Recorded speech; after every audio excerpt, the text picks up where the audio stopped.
আজকে আমাদের আলোচনার বিষয়ের মধ্যে রয়েছে খারিফ ফসল, রবি ফসল, জাইদ ফসল এবং ধান চাষের বিভিন্ন পদ্ধতি।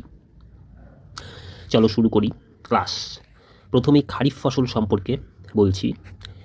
মৌসুমি বায়ুর আগমনের সাথে সম্পর্ক রেখে যে ফসল জুন জুলাই মাসে বোনা শুরু এবং নভেম্বর ডিসেম্বর মাসে ফসল তোলা হয় তা খারিফ ফসল। খারিফ ফসল কি? আমরা জানি ভারতের কৃষি দক্ষিণ পশ্চিম মৌসুমি বায়ু নির্ভর। কোনো বছর এই বায়ু ঠিক সময়ে আসে, আবার কোনো বছর আসতে একটু দেরি করে, যার জন্য কৃষিতে সামান্য সমস্যা দেখা দেয়। এর জন্যই প্রয়োজন হয় জলসেচ। তো এই মৌসুমি বায়ুর যে আসার ব্যাপারটা, মৌসুমি বায়ুর আসার সেই ব্যাপারটির সাথে সম্পর্ক রেখে যে ধরনের ফসল জুন জুলাই মাসে বোনা হয়, অর্থাৎ বীজ বোনা হয় জুন জুলাই মাসে, এবং সেই ফসলকে তোলা হয় নভেম্বর ডিসেম্বর মাসে, সেটাকেই খারিফ ফসল বলে। খারিফ ফসলের মধ্যে যে ফসলগুলোর নাম রয়েছে সেগুলো হলো ধান, কার্পাস, আরও হবে ভুট্টা। এগুলো হলো খারিফ ফসল। খারিফ ফসল কি এটা তোমরা অবশ্যই পড়ে রাখবে, আর খারিফ ফসলের অবশ্যই উদাহরণ কিন্তু মনে রাখবে। এবার বোঝাচ্ছি রবি ফসল। মৌসুমি বায়ুর প্রত্যাগমনের সাথে সম্পর্ক রেখে অক্টোবর নভেম্বরে ফসল বোনা শুরু এবং ফেব্রুয়ারি মার্চ মাসে ফসল তোলা হয়, তা হলো রবি ফসল। রবি ফসল হলো যে ফসলগুলি মৌসুমি বায়ুর প্রত্যাগমনের সাথে সম্পর্ক রেখে, অর্থাৎ মৌসুমি বায়ু দক্ষিণ পশ্চিম মৌসুমি বায়ু যখন ফিরে যায় ঠিক সেই সময় অক্টোবর নভেম্বরে তার বীজ বোনা শুরু হয় এবং ফেব্রুয়ারি মার্চ মাসে ফসল তোলা হয়, সেগুলোই হলো রবি ফসল। রবি ফসলের নাম হলো গম, বোরো ধান অবশ্য রবি ফসল, গম, ডাল, এগুলো হলো রবি ফসলের উদাহরণ। এবার জাইদ ফসলটা বুঝিয়ে দিচ্ছি। গ্রীষ্মকালে যে ফসলের চাষ হয় তা জাইদ ফসল। এই ফসলে জল কম লাগে এবং সেচের খুব একটা প্রয়োজন হয় না। জাইদ ফসল বলতে বাদাম, আউশ ধান এগুলোকে বোঝায়। বাদাম একটি জাইদ ফসলের উদাহরণ। এই ফসলগুলো গ্রীষ্মকালে চাষ করা হয়, আর এই ফসলে জল একটু কম লাগে তুলনামূলক, এবং খুব একটা জলসেচের যার জন্য প্রয়োজন হয় না। তাহলে জাইদ ফসল কাকে বলে? যে ফসল গ্রীষ্মকালে চাষ হয় এবং সেই ফসলের চাষে জল কম লাগে, সেচের খুব বেশি প্রয়োজন হয় না, সেগুলি জাইদ ফসলের অন্তর্গত। যেমন বাদাম, বাদাম একটি জাইদ ফসলের উদাহরণ। তাহলে এতক্ষণ আমরা জানলাম খারিফ ফসল, রবি ফসল, জাইদ ফসল। খারিফ ফসলের উদাহরণ হলো ধান, কার্পাস। রবি ফসলের হলো গম, তারপরে সম্ভবত ছোলা ও রবি ফসল হবে। জাইদ ফসল বাদাম। ক্লিয়ার এটুকু? এবার আমরা আলোচনা করছি সরাসরি ধান চাষ সম্পর্কে। ভারতের প্রধান কৃষিজ ফসল ধান, এবং সেই ধান থেকেই চাল প্রস্তুত হয়, তার থেকে রান্না করা হয় ভাত, যা ভারতবাসীর প্রধান খাদ্য, তোমরা জানো। আর ধান গাছের যে শুকনো যে খড় পাওয়া যায় ধান ফসল তোলার পর, ধান গাছ থেকে ধান যে ফসল তোলা হয় সেটা তোলার পর যে শুকনো গাছ থাকে যা খড় হিসাবে পরিচিত, এবং সেই খড় গ্রামাঞ্চলে বাড়ির ছাউনি দিতে হয়, জ্বালানির কাজে লাগে, গবাদি পশুর খাদ্য হিসাবে ব্যবহার করা হয়। এছাড়াও কিন্তু ঠাকুরের প্রতিমা, মাটির প্রতিমা তৈরির কাজেও কিন্তু খড় ব্যবহার করা হয়। আর ধানের তুষ, মানে ধানের যে ওপরের খোসা, ধান যখন ঝালাই করা হয় সেই ধানের ওপরের খোসা যে ধানের তুষ, সেটা থেকে কিন্তু বায়োমাস শক্তি হিসাবে ব্যবহার করা হয়। যদিও খড়কেও বায়োমাস শক্তি তৈরির কাজে লাগানো হয়, তবু মোটামুটি ধানের তুষ থেকে কিন্তু বায়োমাস শক্তি হিসাবে ব্যবহার করা হতে পারে। তাহলে ধানের তুষ কী কাজে ব্যবহার করা হয়? ধানের তুষ কিন্তু বায়োমাস শক্তি হিসাবে ব্যবহার করা হয়। ঠিক আছে? এবার ধানটা কোন সময় চাষ হয় আমাদের দেশে সেটা আমরা দেখে নিই। চিরাচরিত পদ্ধতিতে ভারতে 3 ধরনের ধানের চাষ করা হয়। 1 নম্বর আমন ধান, 2 নম্বর বোরো ধান, 3 নম্বর আউশ ধান। এই 3টি ধান কিন্তু ভারতে সাধারণত চাষ করা হয়, এবং এখনও এই ধানগুলো চাষ করা হয়। তবে বর্তমানে বিভিন্ন উন্নত প্রজাতির ধান বীজ বেরিয়ে গেছে, যার জন্য কিন্তু এই 3টি ধান চাষের বাইরেও কিন্তু আরও অনেক ধরনের ধান প্রায় সারা বছর ধরেই চাষ করা হয়। যাই হোক, প্রধান যে 3টি ধান চাষ করা হয় তার মধ্যে একটি আমন ধান। বর্ষাকালে মৌসুমি বৃষ্টির প্রভাবে সারা ভারত জুড়ে এই ধানের চাষ হয়। বর্ষাকালে যে মৌসুমি বৃষ্টি হয়, দক্ষিণ পশ্চিম মৌসুমি বায়ুর আগমনের ফলে বর্ষাকালে যে বৃষ্টিপাত ঘটে সেই বৃষ্টির জল দিয়েই কিন্তু সারা ভারতে চাষ করা হয় আমন ধান। বর্ষাকালে আমন ধান চাষ করা হয়। বোরো ধান শীতকালে জলসেচের সাহায্যে এই ধানের চাষ হয়, এর ফলন বেশি।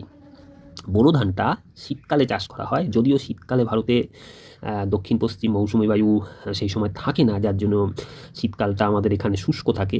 তো তখন কিন্তু জলসেচ করে কিন্তু এই ধানের চাষ করা হয়। এই ধানের কিন্তু ফলনটা বেশি হয়, হ্যাঁ, মানে এই ধান থেকে কিন্তু বেশি ফলন পাওয়া যায়।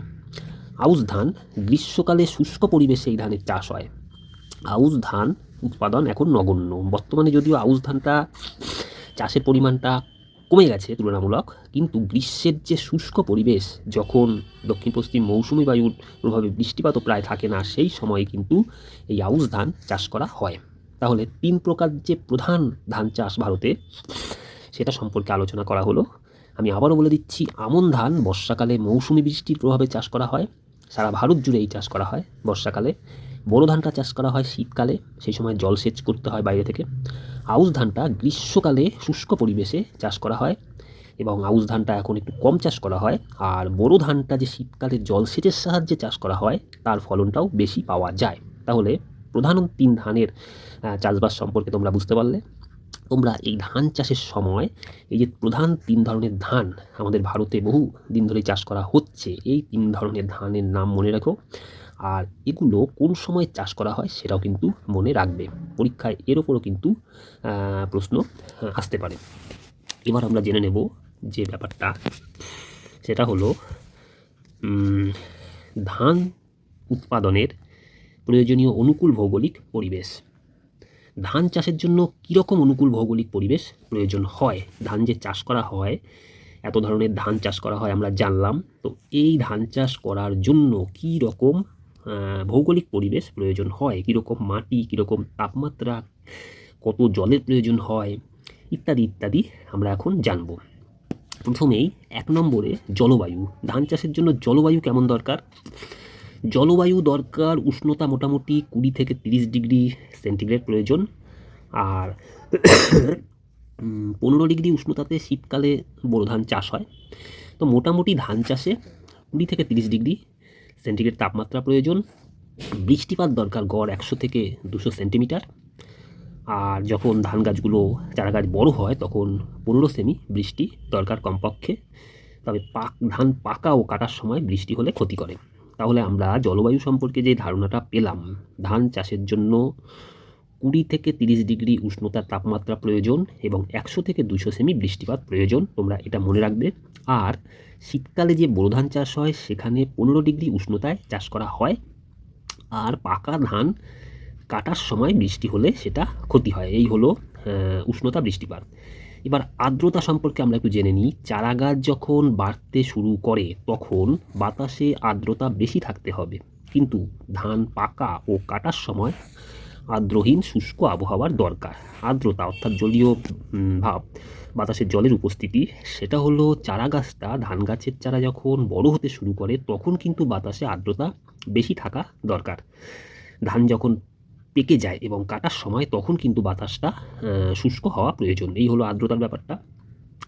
এবার আমরা মাটি সম্পর্কে আলোচনা করছি। ধান চাষের জন্য কেমন মাটি প্রয়োজন? ধান চাষের জন্য গাঙ্গেয় সমভূমির যে উর্বর পলিমাটি, সেটাই ধান চাষের আদর্শ। বিশেষ করে দোআঁশ, এঁটেল, বেলে স্তর ভালো থাকা প্রয়োজন। মোট কথা, ধান চাষের জন্য উর্বর পলিমাটি সবচেয়ে উপযুক্ত। এবং জমিতে জল জমে থাকা ধান চাষের পক্ষে ভালো বলেই অপ্রবেশ্য কাদামাটি স্তর থাকা ভালো। ধান চাষের যে জমি, সেখানে কিন্তু জল জমে থাকার প্রয়োজন হয়। তাহলে মাটি সম্পর্কে তোমরা বুঝতে পারলে। এবার ভূমিরূপ, ধান চাষের জমিটা কেমন হবে? ধান চাষের জন্য নদী, উপত্যকা, বদ্বীপ, উপকূলীয় সমভূমি প্রভৃতি সমতল সমভূমি ধান চাষের আদর্শ স্থান। পাহাড়ে ধাপ কেটে জমি সমতল করে ধান চাষ হয়। তাহলে ধান চাষের জন্য মূলত সমতল ভূমি উপযুক্ত। তার মধ্যে নদী, উপত্যকা, বদ্বীপ অঞ্চল, উপকূলীয় সমভূমিতে ধান চাষ ভালো হয়। পাহাড়ি অঞ্চলে ধাপ কেটে জমি সমতল করে ধান চাষ করা হয়। তাহলে ধান চাষের ভূমিরূপ বা জমি সম্পর্কে তোমরা আইডিয়া পেলে। এবার আমরা আলোচনা করব অর্থনৈতিক পরিবেশ। ধান চাষের জন্য অর্থনৈতিক পরিবেশটা কেমন থাকতে হবে? ধান চাষের কাজে প্রচুর তো চাষি ভাই প্রয়োজন হবে কাজগুলো করার জন্য, সেই শুরু থেকে পাকা ধান তোলা পর্যন্ত, যার জন্যে যেটাকে বলতে পারি শ্রমিক। ধান শ্রমনিবিড় ফসল এবং যন্ত্রের ব্যবহার সীমিত। যন্ত্রের ব্যবহার খুব বেশি হয় না এবং এর ধান চাষ করার জন্যে প্রচুর শ্রম প্রয়োজন হয়। ধান চাষের সঙ্গে সম্পর্কিত সকল কাজে সুলভ ও দক্ষ শ্রমিকের প্রয়োজন, তাই ঘনবসতিপূর্ণ অঞ্চলে ধান চাষ হয়। ধান একটি কিন্তু শ্রমনিবিড় ফসল। ধান চাষের জন্য প্রচুর কিন্তু পরিশ্রম প্রয়োজন এবং এর জন্য কিন্তু ধান চাষে প্রচুর দক্ষ ও শ্রমিক প্রয়োজন। বুঝতে পারলে? এবার জলসেচের কথাটা বলি। উৎপাদন সুনিশ্চিত করতে জলসেচের সুবিধা থাকা দরকার। বোরো ধান চাষ জলসেচ ছাড়া সম্ভব নয়। ধান চাষে কিন্তু জলসেচ প্রচুর প্রয়োজন হয় এবং দক্ষিণ পশ্চিম মৌসুমি বায়ুর সময় যে ধান চাষটা হয় তখন কিন্তু বর্ষার জল ধান চাষ জলসেচের খুব একটা প্রয়োজন হয় না, বর্ষার জলে কিন্তু ধান চাষ সম্ভব হয়। আর ধান চাষের জন্য জলসেচের সুবিধা থাকা অবশ্যই প্রয়োজন। বোরো ধান চাষটা জলসেচ ছাড়া সম্ভব হয় না, কারণ সেই সময় দক্ষিণ পশ্চিম মৌসুমি বায়ু অতটা থাকে না। উন্নত বীজ, সার, কীটনাশক। উন্নত বীজ বর্তমানে ধানের ফলন বাড়ানোর জন্য, অতিরিক্ত চাষের জন্যে কিন্তু উন্নত বীজ ব্যবহার করা হয়, যার জন্যে কিন্তু প্রধান 3 ধরনের ধান চাষের বাইরেও আরও কিন্তু অনেক ধানের ফলন উৎপাদন করা সম্ভব হয়। তার জন্যে কিন্তু উন্নত বীজ ব্যবহার করা হয় এবং ধান চাষ ভালো করার জন্য, ফলন ভালো করার জন্যে কিন্তু অবশ্যই জৈব সার প্রয়োজন হয় এবং ধানকে বিভিন্ন কীটনাশকের হাত থেকে রক্ষা করার জন্য কীটনাশক কিন্তু ব্যবহার করা হয়। এর জন্যে কিন্তু অর্থেরও প্রয়োজন হয়। তাহলে এই হলো উন্নত বীজ, সার, কীটনাশক, এইগুলো ঠিকঠাক পরিমাণ যাতে ফসলের বা জমির ক্ষতি না হয় সেই বিষয়টি মাথায় রেখে ব্যবহার করলে ফলন কিন্তু বৃদ্ধি পায়। অন্যান্য আর কি প্রয়োজনীয়তা রয়েছে? মূলধনের যোগান, উন্নত পরিবহন ও বন্টন ব্যবস্থা ধানকে বাণিজ্যিক ফসলে পরিণত করে। এই যে ধান উৎপাদন করা হয় সেই ধান ঠিক মতন বিক্রয় করে চাষি ভাইরা যাতে উপযুক্ত তাদের শ্রমের মূল্য পান, তার জন্যে কিন্তু মূলধনের যোগান তো প্রয়োজনই হয়, তার জন্যে কিন্তু বন্টন ব্যবস্থা মানে বিক্রির ভালো ব্যবস্থা থাকা প্রয়োজন এবং সেই ধানকে অন্য স্থানে বিক্রয়ের জন্য পৌঁছানোর জন্য যে পরিবহন ব্যবস্থা সেটাও থাকা দরকার এবং ধান চাষ শুরু থেকে ফলন তোলা পর্যন্ত পুরো প্রক্রিয়াটি সম্পন্ন করার জন্যে মূলধনেরও প্রয়োজন হয়। তাহলে ধান চাষের অনুকূল ভৌগোলিক পরিবেশ সম্পর্কে তোমাদের বুঝিয়ে দিলাম, আশা করি বুঝতে পেরেছো। ধান চাষের প্রয়োজনীয় অনুকূল ভৌগোলিক পরিবেশটাকে কিন্তু দুভাগে ভাগ করা হয়, একটা প্রাকৃতিক পরিবেশ, একটা অর্থনৈতিক পরিবেশ। প্রাকৃতিক পরিবেশের মধ্যে রয়েছে জলবায়ু, সেখানে জলবায়ু সম্পর্কে আলোচনা করবে। তারপর রয়েছে মাটি সম্পর্কে সেখানে আমাদের বোঝাতে হবে এবং 3 নম্বরে যে ভূমিরূপ, অর্থাৎ ধান চাষের জমি কেমন থাকতে হবে, এই 3টেই প্রধানত বিষয়। এবং তারপর অর্থনৈতিক পরিবেশের মধ্যে রয়েছে শ্রমিক, জলসেচ, উন্নত বীজ, সার, কীটনাশকের ব্যবহার এবং অন্যান্য কিছু পরিকাঠামো। এই হলো ধান চাষের অনুকূল ভৌগোলিক পরিবেশ। তোমরা ধান চাষের অনুকূল ভৌগোলিক পরিবেশটা পড়ে লিখে একদম কমপ্লিট করে নেবে। পরীক্ষায় অনেক সময় এই প্রশ্নটি আসলে তোমাদের তাহলে আর অসুবিধা হবে না। এবার ধান উৎপাদক অঞ্চলগুলো সম্পর্কে তোমাদের একটু বুঝিয়ে দিচ্ছি। আমাদের পশ্চিমবঙ্গ কিন্তু ভারতের মধ্যে ধান চাষে প্রথম, ধান চাষে দ্বিতীয় হলো উত্তরপ্রদেশ, অন্ধ্রপ্রদেশ রাজ্য ধান চাষে তৃতীয় এবং ধান উৎপাদনে ভারত পৃথিবীতে কিন্তু দ্বিতীয়। প্রথম হচ্ছে চীন দেশ, তারপরে কিন্তু ভারত। আর এখান থেকে তোমাদের যেটা বলার আছে, চাল রপ্তানিতে ভারত এখন প্রথম।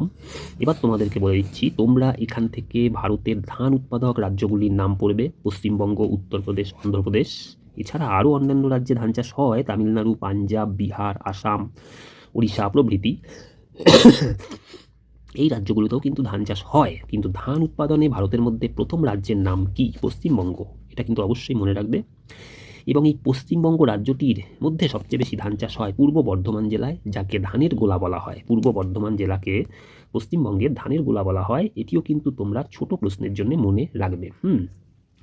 এই যে তোমরা দেখতেই পাচ্ছ বর্ধমান পশ্চিমবঙ্গের ধানের ভাণ্ডার, তবে বর্ধমান জেলা এখন 2 ভাগে বিভক্ত এবং পূর্ব বর্ধমান জেলাটা পশ্চিমবঙ্গের ধানের ভাণ্ডার নামে পরিচিত।